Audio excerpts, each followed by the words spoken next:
We are told that our money sits in a vault, a digital promise of security. But if Adam Smith walked into a modern central bank today, he would not see a pillar of stability, he would see a house of cards built on unproductive labor. Most people believe a bank failure is an accident of the market, but it is actually the logical conclusion of a system that has replaced the invisible hand with a visible theft. Adam Smith, the father of modern economics, once observed that the wealth of a nation depends on its productive labor. He believed that capital should flow into the creation of real things, factories, tools, and infrastructure that build a future for everyone. However, if you look at your bank statement today, you are seeing a mirage that would leave Smith absolutely horrified. Your local bank has shifted from a facilitator of growth to a harvester of speculative rent. They are no longer interested in your community's prosperity, but in the mathematical extraction of your labor through complex financial instruments that produce nothing of value for the world. Imagine a world where your hard-earned savings are used to build a neighbor's business or improve a local farm. This was the original intent of banking within a classical framework. But today, your deposits are treated as raw material for a global casino.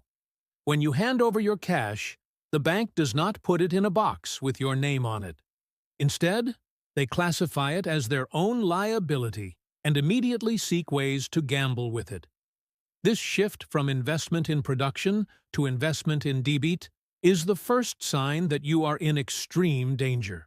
The system has become a parasite on the very economy it was supposed to support. The fundamental danger lies in the fact that your bank has abandoned the concept of tangible value. Smith warned that when capital is diverted into unproductive hands, the entire nation suffers a decline. Today, banks use your money to pump up the prices of existing assets like stocks and real estate rather than creating new wealth. This creates an artificial bubble that feels like prosperity but is actually a hollow shell. You are watching the slow erosion of the middle class because the bank would rather lend $10 million to a hedge fund than $10,000 to a local entrepreneur who actually adds value. When the bank uses your money to fuel speculation, they are essentially betting against your future. Every time they engage in high-frequency trading or derivative swaps, they are increasing the systemic risk that you bear. If the bet goes well, they keep the profits and pay themselves massive bonuses. If the bet goes poorly, they look to the government for a bailout. Or, worse, they look to your deposits to cover their losses. This is what we call socialized risk and privatized profit. It is a total inversion of the free market principles that Smith championed 3 centuries ago. You must understand that the legal definition of a deposit has changed over the years. In many jurisdictions, once you put your money into a bank, you are no longer the legal owner of that specific cash. You are merely an unsecured creditor. This means that in the event of a total systemic collapse, you are at the very back of the line to get paid. The bank owes you the money, but if they have gambled it away on bad bets, your digital balance becomes a meaningless number. This is the harsh reality that most people ignore until it is far too late to act. The disconnect between your savings and the physical economy is the greatest threat to your financial survival. If your bank is focused on creating complex credit loops rather than supporting the production of goods and services, they are creating a liquidity trap. Smith knew that gold and silver were just symbols, and the real wealth was the capacity to produce. When the bank loses sight of this, they begin to value the symbol over the reality. They are selling you a dream of security while they are actually navigating a stormy sea on a boat made of paper that is quickly getting wet.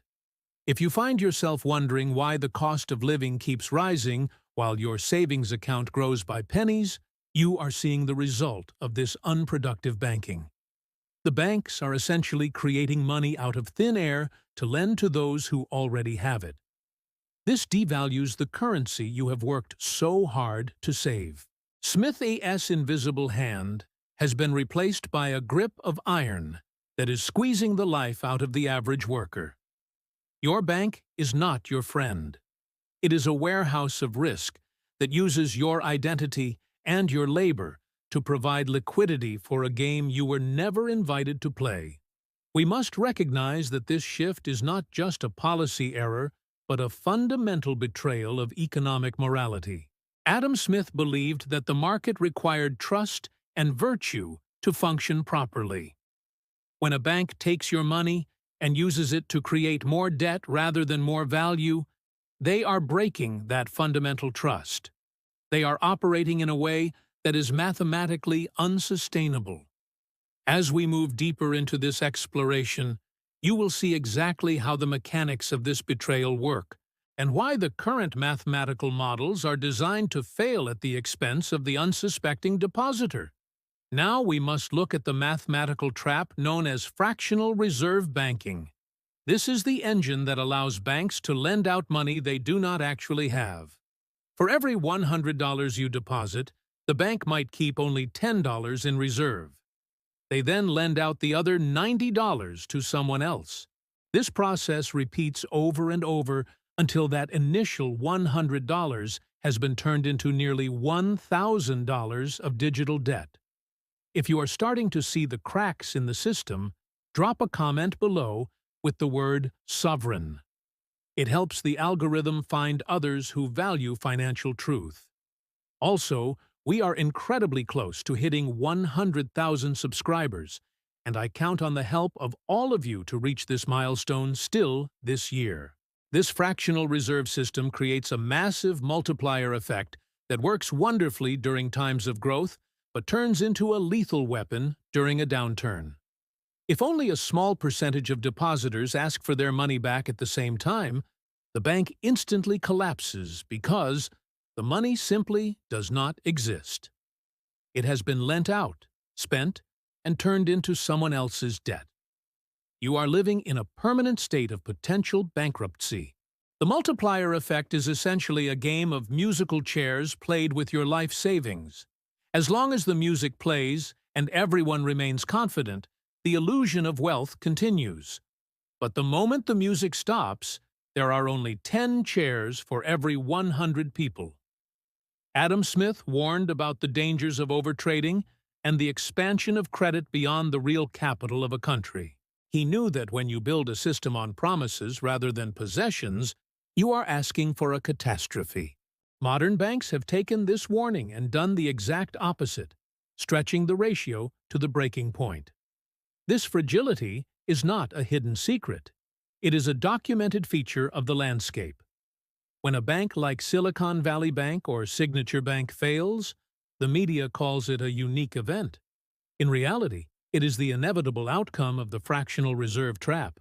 The bank's assets were tied up in long-term bets, while their customers wanted short-term access to their cash. This mismatch is what happens when you prioritize speculative profit over classical liquidity. You are essentially a shareholder in a company that has a 90% chance of being insolvent during any major market panic. The mathematics of this system are designed to favor the institution, not the individual. The bank earns interest on money that they effectively created out of thin air. They are charging you for the privilege of gambling with your own capital. Smith would call this a monopoly of the worst kind because it allows a small group of people to control the flow of lifeblood through the economy without taking any of the real risk. If the system fails, they have the political power to ensure they are the ones who are saved while you are left holding an empty bag. Every time you see a headline about a central bank injecting liquidity, what they are really doing is trying to hide the fact that the fractional reserve system has run out of chairs. They are printing more paper to cover the lack of real assets. This might solve the problem for a week or a month, but it only makes the eventual crash more violent. By staying in this system without a plan, you are consenting to be the one who loses when the music finally stops. The bank is doing this with your money every single day, and they are counting on your ignorance. It is important to understand that your bank is constantly looking for the highest possible yield, regardless of the danger. They are not looking for the safest place for your money. They are looking for the most profitable place for their balance sheet. This means your savings could be backing a failing commercial real estate project in a city you have never visited, or a leveraged buyout of a company that is about to go bankrupt. The lack of transparency in how your deposits are allocated is a direct threat to your financial health. You are flying blind with a pilot who is looking for a bonus. We must wake up to the reality that the banking system is a house of cards that requires constant growth just to stay still. If the expansion of debt ever slows down, the entire structure begins to implode. This is why the banks are so desperate for you to keep your money in their system. They need your deposits to maintain the illusion of reserves so they can continue the lending cycle. They are trapped in a loop of their own making, and they are using your capital as the glue to keep the broken pieces together. This is the danger Smith warned us about. Beyond the reserves, there is a hidden underworld called rehypothecation.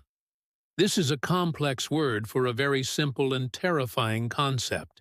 It is the process where a bank takes the collateral you have provided for a loan and uses it as their own collateral to get another loan for themselves.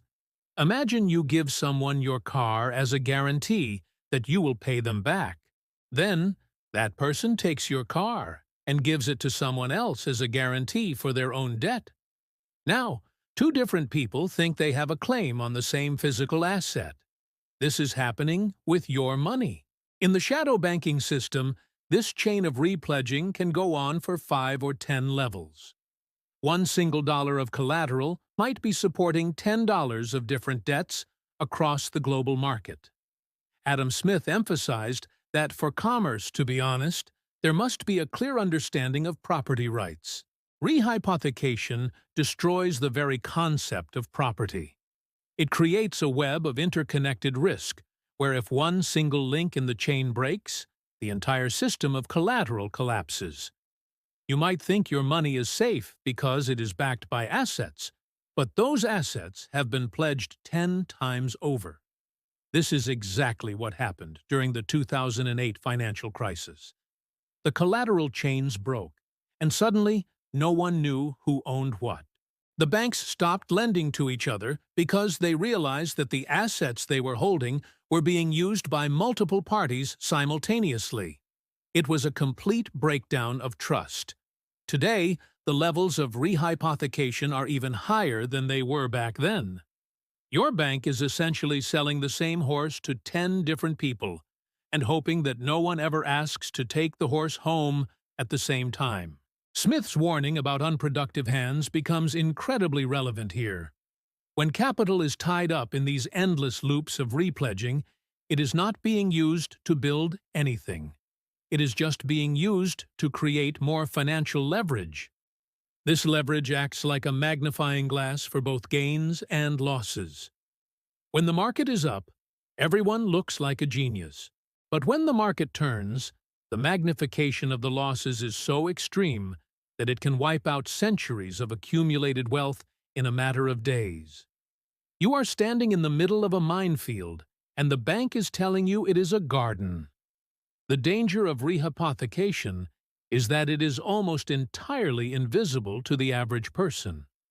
You cannot see it on your bank statement or in the simplified annual reports they send you. It happens in the repo markets and the dark pools of liquidity that only the elite have access to. Yet, your financial future is directly tied to the stability of these hidden chains. If the bank you trust is heavily involved in this practice, they are putting your capital at risk for a few basis points of profit. It is a betrayal of the custodial duty they owe to you. Think about the sheer arrogance of a system that believes it can ignore the laws of physics and economics. You cannot have 10 people owning the same physical object without creating a conflict. Eventually, reality reasserts itself, and the conflict is resolved through a market crash. The people who suffer are never the ones who created the collateral chains. They are the people like you who believed the bank was a safe place to store the fruits of their labor. The bank is essentially using your life's work as a chip in a game of high-stakes poker. We must also consider the risk of the collateral itself being devalued. If the assets that are being repledged start to lose value, the entire chain requires more collateral to stay alive. This leads to a forced liquidation, where banks have to sell everything they can to cover their debts. This creates a downward spiral where selling leads to lower prices, which leads to more selling. It is a whirlpool that sucks in everything in its path. Your money is the water in that whirlpool, and the bank is the one who opened the drain to see if they could catch a fish. The only way to win a game where the rules are stacked against you is to stop playing by their rules. Adam Smith advocated for a system where people were responsible for their own actions and where capital was anchored in reality. By allowing banks to repledge your assets, we have created a system of collective irresponsibility. No one is accountable because the risk is so spread out that it feels like it belongs to no one. But when the bill comes due, it will belong to you. Your bank is doing this right now, and the danger is growing with every passing second. The most insidious part of this entire system is the silent theft known as inflation. When banks expand the credit supply through fractional reserves and speculation, they are essentially diluting the value of every dollar in existence. This is a form of debasement that would have made the kings of old blush with envy. Every time the bank creates a new loan without a corresponding increase in real production, your savings lose a little bit of their power. Are you keeping your savings in a traditional big bank, or have you moved to harder assets? Let's discuss the best alternatives in the comments below.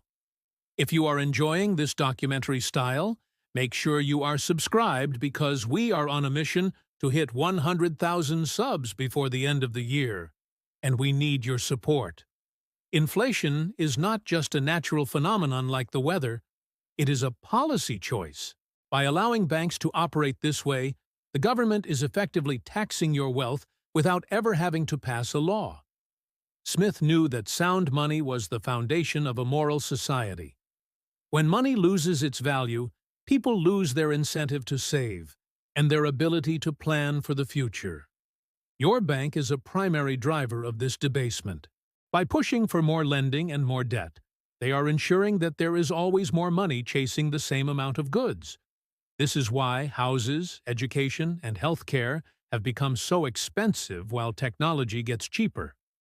The banks are pumping their newly created money into assets that they can take as collateral, driving those prices up beyond the reach of the average person. You are being priced out of your own life by the very institution that is supposed to be protecting your capital. This transfer of wealth from the saver to the debtor is a total violation of the natural laws of economics. In a healthy system, those who produce more than they consume are rewarded with increased purchasing power. In our current system, those who produce are punished by inflation, while those who borrow to speculate are rewarded with asset appreciation. It is a world turned upside down. Your bank is the gatekeeper of this system, and they are making sure the gates only open for those who are willing to play the debt game. You are being drained of your vitality. Think about the psychological impact of living in a system where your money is constantly melting away. It creates a sense of urgency and anxiety that forces people to take more risk just to stay in the same place. This is exactly what the banks want. They want you to feel like you have to invest in their products, their mutual funds, and their managed accounts, because leaving your money in cash is a guaranteed loss. They create the problem of inflation and then sell you the supposed cure, all while taking a fee at every single step of the process. Smith warned that when the currency is debased, the ties that bind a society together begin to fray. People stop trusting the future and start living for the moment. This leads to a decline in investment, a decline in morality, and an increase in social conflict. We are seeing this play out in real time across the globe. The banking system's hunger for debt has created a society that is drowning in obligation and starving for reality. Your bank is the one holding your head under the water, while telling you that the bubbles you see are a sign of economic growth. We must understand that the banks and the central authorities are in a symbiotic relationship. The banks need the ability to create credit, and the government needs the banks to buy their debt. This unholy alliance is what keeps the printing presses running and the inflation climbing. You are the one who pays for this alliance through the loss of your purchasing power. It is a hidden tax that never ends. If you do not find a way to step outside of this cycle, you will work your entire life only to find that the finish line has been moved 10 miles further away. The ultimate danger is the loss of your financial autonomy. When your wealth is tied up in a system that thrives on debasement and speculation, you are not truly free. You are a hostage to the decisions of bankers and bureaucrats who do not know your name and do not care about your family. Adam Smith's vision of a free individual making choices in a fair market has been replaced by a system of managed decline. Your bank is doing this with your money because they believe you will never notice the slow theft until it is complete. It is time to prove them wrong. How do we survive a system that is designed to consume us? The answer lies in returning to the principles of productive capital that Smith so eloquently described. We must stop thinking like depositors and start thinking like owners. This means moving your wealth into assets that the banking system cannot easily dilute or repledge. Whether it is land, businesses, or hard commodities, you need to anchor your future in something that has its own intrinsic value. The bank wants you to stay digital and liquid because that is where they have the most control over your destiny. The importance of self-custody cannot be overstated in this era of institutional fragility. If you do not truly control the access to your wealth, it is not actually yours. It is a permission-based asset that can be frozen, diluted, or confiscated at the whim of the system. Smith believed that the security of property was the first requirement for a flourishing civilization. By taking back control of your capital, you are not just protecting yourself, you are participating in a silent revolution to restore sanity to the global economy. You are becoming your own central bank. We must also learn to distinguish between real growth and the illusion of credit expansion. Real growth comes from innovation, efficiency, and hard work. Credit expansion comes from the bank's computer keyboard. One builds a skyscraper on a solid foundation. The other builds a skyscraper on a foundation of sand. By focusing your investments on companies and assets that provide real utility to the world, you are following the Smithian path to prosperity. You are looking for the signal in a world that is drowning in the noise of artificial liquidity and false promises. Educating yourself on the history of money and banking is your strongest weapon. The system relies on the fact that most people find economics boring or confusing.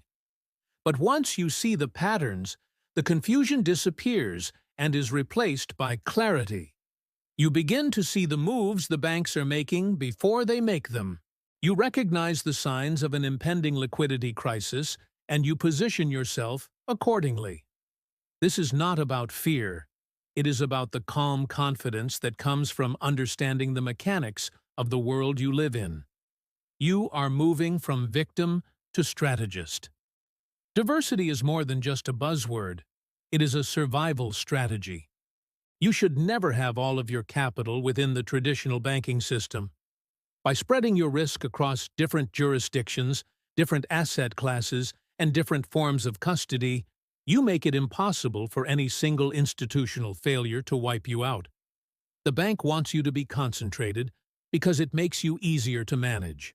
You must be the one who decides where the walls of your financial fortress are built. You must be the architect of your own safety in a world of crumbling structures. Think of your wealth as a seed. If you leave that seed in the bank's hands, they will eat the fruit and give you back the husk. If you plant that seed in productive soil that you control, You can grow a forest that will provide for you and your children for generations. Adam Smith's greatest lesson was that the pursuit of self-interest, when guided by reason and morality, leads to the benefit of all. By protecting your own wealth from the predations of the banking system, you are helping to preserve the capital that will eventually be needed to rebuild a real economy. The current system may seem invincible, but it is actually incredibly brittle. It requires your constant participation and your unwavering trust to survive. The moment people start moving their capital toward reality, the power of the banks begins to dissolve. You have more power than you realize, but that power is only effective if you use it. Do not wait for a crisis to start thinking about these things. The best time to build a lifeboat is while the sun is still shining and the water is calm. The storm is already visible on the horizon for those who know how to look. We are living through a massive transition in the history of money. The old ways of banking are failing, and new systems are being born. By looking back at the wisdom of Adam Smith, we can find the compass we need to navigate this uncertain future.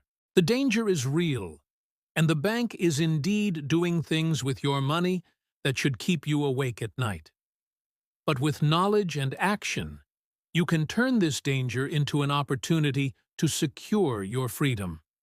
You are the master of your labor, and it is time to act like it before the system decides for you.